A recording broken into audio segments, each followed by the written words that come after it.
Well, thank you very much. If that was, Amadeo, a short introduction, I'd hate to hear a long introduction. In Australia, we have a saying which is the bigger the hat, the smaller the property. I often think that means the longer the CV, the less significant the person. It's good to be back in Spain. I love this country. I've been here many times, and I've been to Madrid many times. It's a wonderful country and so much part of the civilization that we call the West, the civilization that we call Europe. I've been told that I can speak for about 20 minutes, so let me put some thoughts before you before we go to, after my friend and colleague Roger Cohen speaks, we then go to a general discourse and discussion. We live in challenging times. Of course, political leaders have been saying that since time immemorial, to the point where the expression challenging times has lost most of its meaning. Those of us who are students of history are much given to efforts to periodize history. That is, when one era starts and another era ends. Also, we know from our studies of history, these things are much more difficult to define when we are in the middle of them, as opposed to when we look backwards in the rear vision mirror. Then we understand everything with absolute clarity, with 20/20 hindsight. We should therefore be cautious about using terms such as historical turning point. We should also be careful even about using softer and more fashionable terms like historical inflection point. But we would be foolish to simply conclude that there are not large changes at play in the world today, because there are, and they affect the post-war liberal international order. The truth is we face profound changes. We may be permitted to use the term systemic changes, or even mega changes. Analysing these is one thing, that is hard enough. Understanding where these changes may take us is even harder. But then again, to answer Lenin's great question of what then is to be done, well, that's even harder again. Therefore, the particular challenge of our age is not simply to provide analytical coherence to the great changes unfolding around us, it is also to act. It requires us also to recognise that our political leaders, our policymakers, our corporate elites, our leaders of civil society, and even the academy itself, they are all struggling to cope with the intensity, the density, the complexity of multiple changes occurring at the same time. It is as if we are struggling to find the most elementary torchlight to illuminate what is happening to us before asking what we should do about it. For now we find ourselves buffeted by the most profound changes driven by an ever-increasing technological revolution, deep changes and challenges to our underlying economic assumptions, the fragmenting of our societies, the fracturing of our traditional politics, the balkanization of public opinion, and the erosion of long-standing values that would normally provide us with a sufficiently robust moral compass to guide us through the morass. All these things are happening simultaneously and with accelerating speed, for which reason it is critical for all women and men who carry in their minds and their hearts the great liberal project of open politics, open economies and open societies, just to make sense of it all. And then through civilised discourse, chart a way through to the future, which does not allow these great liberal values to be consigned to the ash heap of history. These values have been hard won and hard fought for. We need only to reflect on the modern history of this great country, Spain, to understand that. These are values worth fighting for, and fight we must. Let's talk for a while just about values. I argue that it's important to have a broad view and a long view of history. If modern history begins with the Renaissance, the Reformation and the Enlightenment, then we should make some judgments about where we have reached by now. I find it the absence of public international intellectual curiosity about these subjects quite frightening. It is as if for many of us the past has now indeed become a foreign country, and as a culture we've become fascinated by the celebration of the moment, or what my Jesuit friends have recently called the globalization of superficiality. Take, for example, the question of the Reformation, whose 500th anniversary we commemorate this year. This was not just a theological debate about the nature of humanity's relationship with its creator. It was a deep debate about the epistemology of knowledge. Should we accept truth as delivered by tradition, or as the Reformers called it, sola scriptura, or from the scriptures alone as directed by a fully informed mind and conscience? Understandably, the Reformation has a disputed historiography, and not just between Catholics and Protestants, but also with Max Weber's equally contested conclusion about the Protestant work ethic, the rise of materialism and the future of capitalism. My point here is not to reach any profound conclusion on what all this has meant for the evolution of the idea of the West, and more broadly, the liberal global order that has been built on it. My point here is to lament the fact that on this extraordinary 500th anniversary of such a seminal event in Western history, there is barely the faintest murmur of public discussion about it. At a minimum, it was a debate in which the Catholic Church and the Reformers were engaged in about whether we could define objective truth. If so, how could we define objective truth? This lay, for example, at the heart of the rich correspondence between Erasmus and More, the intellectual giants of that age. And so it has been ever since. When the Reformation folded into the Enlightenment several centuries later, the parallel question was whether we could arrive at objective truth through either rationalism of Descartes or empiricism of David Hume. But the uncomfortable truth is that in this second decade of the 21st century, nobody seems to care anymore. It is no longer a question in the tradition of Aquinas of faith and reason, or in the more modern tradition of the religious skeptics of faith or reason. This has long been a familiar dialectic within the intellectual tradition of the West. But it is as if now we have arrived at a postmodern age where objective truth is no longer accessible by any epistemology. All things are subjective. All things are therefore relative. That my opinion is as valuable as your opinion, irrespective of whether these opinions can be supported by what once we quaintly called facts. So welcome to the terrifying world of social media in which all of us in this room now engage. And welcome to the world of fake news in all of its Orwellian obscenity, whereby those who have deliberately launched campaigns to perpetuate fake news take full advantage of the liberties inherent in our political and intellectual tradition, now accuse those who expose fake news as the perpetrators of fake news themselves. And so we end up in a political system governed by the principles of Alice in Wonderland, where everything is topsy-turvy. And we're not quite sure who is looking through whom at the looking glass. So much so now that we find the liberty of the press not just being undermined by those who lie outside the intellectual and canonical traditions of the West, but now by deep forces from within those traditions as well. Some may argue that this is too philosophical a position from which to begin our conversation this evening. But the reason I raise it at the start is that it's fundamental to any discussion we now have about any question of political and policy importance, both within our countries and between them. Because the absolute core of our Western political tradition is what we once called the pursuit of truth, employing the commonly accepted conceptual tools of Judeo-Christianity, the Enlightenment, to do so. These were our theological and philosophical, our conceptual lingua franca. And my core argument is that unless this foundation stone can once again be laid securely, I fear for the future of the rest of the edifice on which it is now constructed.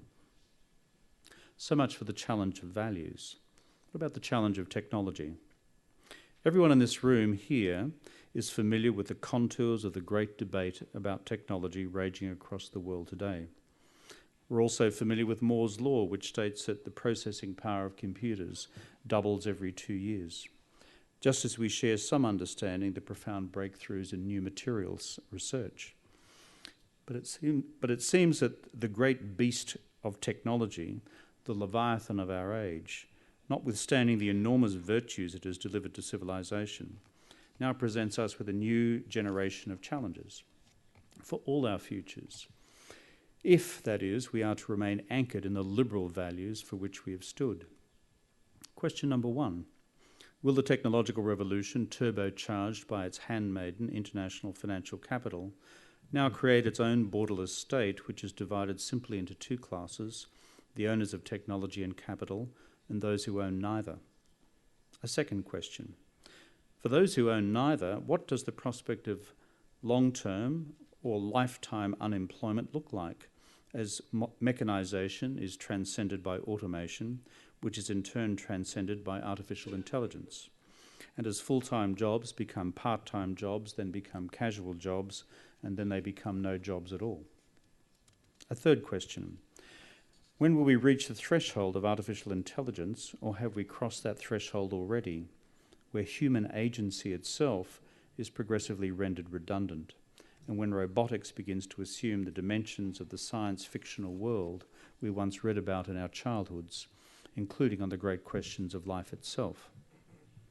Again, many may find these questions too prosaic to begin our discussion this evening on the future of the liberal order, but I would argue they are deeply germane in terms of the ability of economic, political and international systems to manage the revolutionary impact of technology in a manner which benefits the many and not just the few. And the ultimate question for us all, namely whether technology is to serve humanity or humanity to serve technology. A third challenge, the destruction of the social and economic contract. Where this leads, that is, the discussion we've just had about technology, is whether our current economic assumptions are any longer socially or politically sustainable if once again the underlying values of the liberal order are to be preserved. One of the core virtues of the liberal order is the belief in the equality of mankind, as well as a belief of equal importance in a minimum level of equality of opportunity, which enables all to make the most of their talents and to be rewarded accordingly. The politics of inequality, as we've seen in previous periods of human history, generate their own dynamic. But when we also see the erosion of equality of opportunity across our liberal order, we lend a fresh intensity to the challenging politics of our already deeply unequal societies. Of course, we are all aware of the history of the social contract in one form or another, under which acceptable levels of equality, of opportunity and social protection would be provided by both social democratic and liberal states. However, through budgetary pressures alone, this contract began to crack, and to crack deeply. And we see this in mass youth unemployment in many countries, including Spain, over the period since the global financial crisis. It is as if we have not come to grips with the more fundamental internal contradictions of capitalism, particularly when practiced at its extremity. And I speak as a social democrat supportive of the capitalist project. And with the global financial crisis, the challenge was a financial crisis produced by the insatiable demands for financial deregulation that eventually unleashed a monster beyond the regulatory powers of the state, and which came close to consuming us all. And it was only through the collective agency of government, good old-fashioned government, that we were able to intervene at the brink and prevent the global recession of 2008-9 from becoming the second global depression within 3/4 of a century. Through the crisis, we encountered a form of capitalism which privatised its profits and socialised its losses. And those who subsidised the losses were the women and men who lost their savings, lost their jobs, and in some cases lost their futures, because the budgets of governments became overwhelmed by the wholesale transfer of private debt to public debt that occurred at this time. We all know Schumpeter's description of capitalism as a process of creative destruction. We have seen capitalism's creative destruction at work in our countries, our economies and our societies over the last decade. so much so that they might make your average academic Marxist clap for joy. But if brought to the surface, the absolute absurdity of Hayek and Friedman and the hyper-capitalism that they espoused. When we add this dynamic to the employment-shedding impacts that we now face through the artificial intelligence revolution, we are looking at a set of political tensions within capitalist economies that will stretch our political systems to the absolute limit, possibly to breaking point. Unless the liberal order is able to rebuild a new, credible and financially sustainable economic and social contract with our peoples, as a deliberate break on the destructionism intrinsic to the capitalist order itself, the political fabric underpinning modern capitalism will simply collapse. One further challenge, the failure of politics. Given all the above, how has politics, as we practice it for most of the post-world order, deal with these quantum assaults on equality, opportunity and employment? The short answer to this question is simple: not well. It is as if we are practicing politics as normal in a world where everything else has now become abnormal. At its heart, however, has been the inability of nation-states, and not just those within the liberal order, to manage the impact of neoliberal globalisation in a manner which preserves social cohesion and economic opportunity for all. Put bluntly, the challenge now seems to be beyond the capabilities of individual nation-states, even the largest, such as America. National politicians will happily make promises about economic growth, employment growth, social provision, while realising all along that there are now so many policy variables beyond their national control that they have no ability to guarantee whether they can guarantee and deliver these undertakings to the very people who have elected them. And when systemic non-delivery of solemn undertakings to the democratic body politic occurs, either by parties of the traditional centre-left or the centre-right, then a crisis of confidence more broadly occurs with the democratic system itself. So far, I see this crisis unfolding in two stages. The first is what we see at present in so many of our liberal democracies, as voters vacate the centre and head to the extremes of either the far left or the far right. Of course, the rallying cry of the far left, at least at the extremes, is that there are just too many people, and there should be less in my country, not more. As for the politics of the far right, we know its common language, its universal patois, its political war cry. It is race. We see it in America, we see it in Europe, and we see it in my country, Australia. And at its heart is an assault on the deepest of liberal values, open economies, open societies and open politics, as well as an assault on the liberal international order. And that is where we find ourselves today, although with uncertain landing points for the future. Both in Germany and France, I hear from my friends that we shouldn't be too concerned, because so long as the centre holds, for example, through a continuing grand coalition in Germany, or the second round voting system in the French presidential elections, then it's impossible for the parties of the extreme to assume executive power. This seems to me to be at the same time both profoundly defeatist and profoundly complacent. We all understand the history of these movements and where they can go once they have a purchase on real political power. But what I fear most of all is the second stage of where all this may well go. What happens if the populist right or the populist left does assume executive power? What do they then do with the levers of political office for however long they may be there? But equally importantly, what happens when you get to a point when they turn in disillusion to their populist voter bases, when in office these leaders prove incapable of satisfying demands which are almost by definition incapable of satisfaction in the first place? What will the Trump voters do when Trump cannot deliver on what Trump has said to them? The default position of both the traditional centre-left and the centre-right seems to be that, well, at least the people have finally come to their senses, they've realised the political extremes can't deliver anything of substance, and therefore it's time to come home to us in the centre-left or the centre-right. I'm not so sure. If by that stage the voting public have become so disillusioned with the full spectrum of their political choices, then do we begin to see the end of the democratic project itself?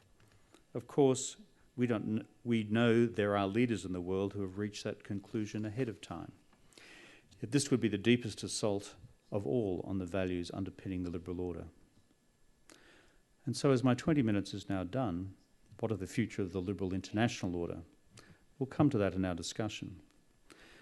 But the reason I've spent so much time this evening focusing on our domestic, political, economic and ideational challenges is that unless these things are addressed effectively within our countries, then the future of the liberal international order cannot be addressed effectively either. There is a temptation simply to see the challenges to the liberal international order as lying external to our nations, out there somewhere, in the form of the new authoritarianisms that we have seen in various countries of the world. There's much truth in this, but unless we are also fully seized of the challenges that lie within the liberal international order, starting within our own domestic political orders, then we're not dealing with the core challenge. Core challenges such as, do we actually believe in the idea of the West anymore? And if not the West, do we believe still in the deep inherited values of the liberal order? Do we believe they apply both at home and abroad? Do we believe in objective values of open societies, open economies and open politics? Are we willing to be active citizens prepared to defend them? Or have we simply privatised, disappeared into our own privatised online worlds, lost somewhere between Japanese manga comics, cyber porn, and the balkanised sub-societies of Facebook? I don't know the answer to these, but I do know that unless we have confidence in the defence of these values and the defence of the systems we've constructed around them, both nationally and internationally, there is no hope for our future cause. I look forward to the discussion at some detail on what is now happening in the world between China, the United States, between Russia and the rest of the order, including what's happening here in Europe. But I believe it was important to deal with these domestic questions first, because they lie at the core of all of our deliberations in the future. I thank you.